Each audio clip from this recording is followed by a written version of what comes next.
வாழ்க வையகம், வாழ்க வையகம், வாழ்க வளமுடன். குரு வாழ்க, குருவே துணை. அருட்பேராற்றல் கருணையினால் இயற்கை யோகா மையம் இன்று அபிராமி அந்தாதியின் 43வது பாடலை சொல்லி பாடி மகிழ்கிறது. காரணம், இப்பாடலை கேட்க, படிக்க, பாராயணம் செய்ய உடல் பற்று நீங்கும். உடல் பற்று என்றால் சரீர பற்றிலிருந்து நீங்கி அசரி நிலைக்கு செல்வது.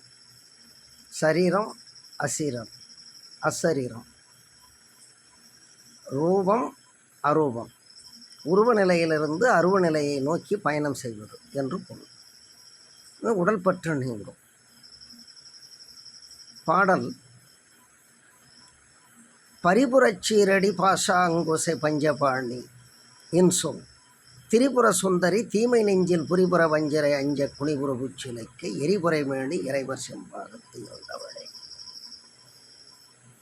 பரிபுரச் சீரடி பாஷா அங்குசை பஞ்சபாணி இன்சொல் திரிபுர சுந்தரி தீமை நெஞ்சில் புரிபுற வஞ்சரை அஞ்ச குணிபுற புச்சிலை கை எரிபுரை மேனி இறைவர் செம்பாகத்து இருந்தவளே. வாழ்க வையகம், வாழ்க வையகம், வாழ்க வளமுடன்.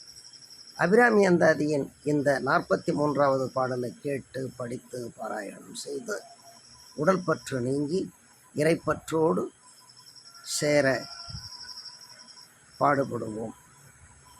பற்றுக பற்றற்றான் பற்றினை, அப்பற்றை பற்றுக பற்றுவதற்கு, பற்றில்லாத பற்றினை பற்றிக் கொள்வதற்கு இப்பாடல் பெரிதும் உதவும். வாழ்க வையகம், வாழ்க வையகம்.